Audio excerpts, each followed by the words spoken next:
Pause for a moment. When was the last time you just breathed? No phone, no scrolling, no notifications demanding your attention. Just you, existing in this moment. We're constantly overstimulated, constantly pulled in a million directions. But what if the most powerful thing you could do for your mind was to do nothing at all? Hey, it's CK, and welcome back to 52 Skills in 52 Weeks. This week was meditation. For centuries, meditation has been practiced by monks, warriors, philosophers, and everyday people looking to find peace in a chaotic world. And now, more than ever, we need it. Now, meditation isn't just about relaxation. It's about reducing stress, gaining clarity, and learning to separate yourself from the constant noise of your thoughts. Now, the past few weeks have been hectic, and meditation has helped me to find more grounding and to calm down from the situations that were out of my control.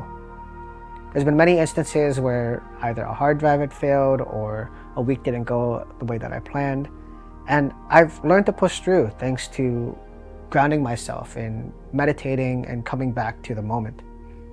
Now, meditation started for me around 2017. I was working a lot in the city doing IT, and it wasn't just in IT at one place, it was in multiple locations. So every day I was constantly moving from place to place in the hustle and bustle of New York City.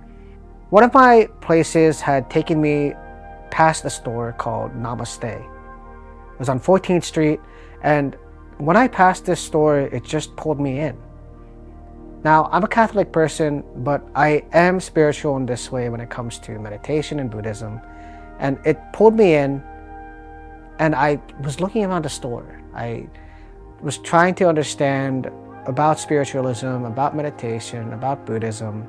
And as I was going through the store, as I was looking at the rocks, the different collections, the different bells, and the different books they had, one book caught my eye.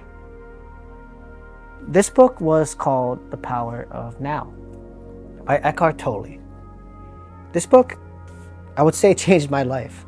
It helped me find a lot of peace and clarity at a time when I was always constantly on the move, trying to better myself and trying to, become this self-help guru that was constantly working and hustling. But with this book, I found that a lot of the past does not define who I am.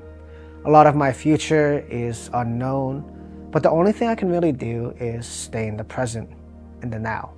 This helped me gain a lot of clarity that what I'm doing with my life and the direction I want to go requires me to be in the moment and to not be reactive and to take a step back before jumping into a resolution or jumping into a thought. This is very important in the IT industry and just in life in general. And after reading this book, I started diving more into Buddhism, more into Zen, more into meditation. And this led me into the book of Siddartha. It's a popular story about a young man trying to seek enlightenment, trying to find out and understand the world. However, upon chasing it, he finds that enlightenment isn't something that you can chase, it's something that you can cultivate within. This eventually led me to finding out about Alan Watts. Alan Watts was a famous philosopher who brought Zen Buddhism to the West. He was able to teach it. He did a lot of lectures and a lot of different courses and classes that helped to teach others about philosophy of Zen and life. I even used a snippet from one of his teachings in my wedding video. Well, now really, when we go back then to falling in love and say it's crazy. And after finding about Alan Watts, it eventually led me to Stoicism. Now, I won't go too deep into Stoicism, but this is a practice that kind of goes hand in hand with meditation and Zen and Buddhism. Now, how do we get into meditation? How do we start this journey? A lot of the times, people will just sit and then they'll either fall asleep or they'll become tired from meditating. Even though that will happen sometimes, even now, that still happens to me sometimes, you need to be able to get some help for it. while I can show you and tell you, I can also recommend that you can use Headspace or Calm. It's not sponsored, but for me, I've been using Calm since 2017, and they've helped me find a lot of clarity in my life. A lot of the voices are really great, and a lot of lessons they teach are great. Each time you meditate, you first learn about the concept that your thoughts are clouds. And the biggest myth of meditation is that you stop your mind, but you're not stopping your mind. You're kind of becoming more aware of the thoughts that you're having.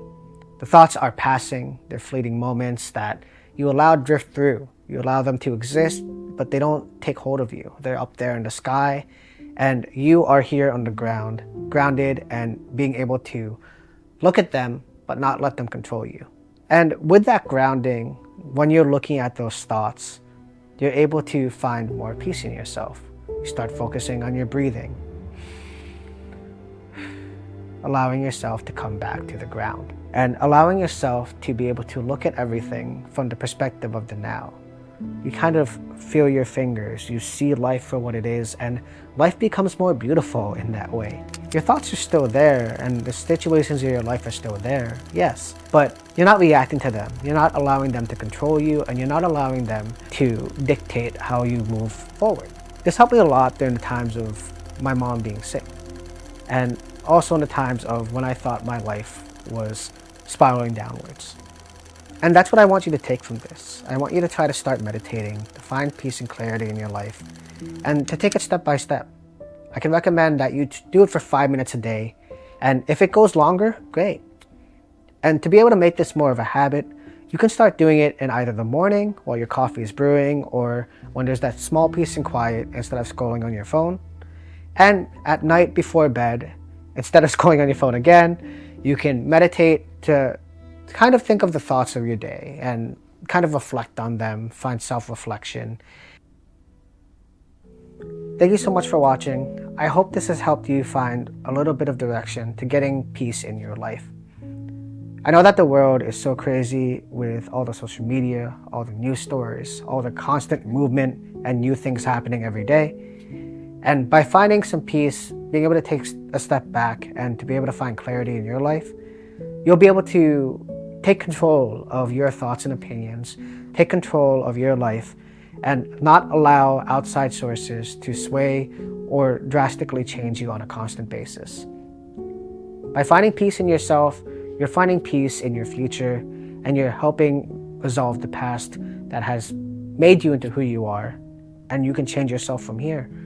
As long as you're in the present, as long as you're in the now, you're able to become the best version of yourself and the best version of who you want to be.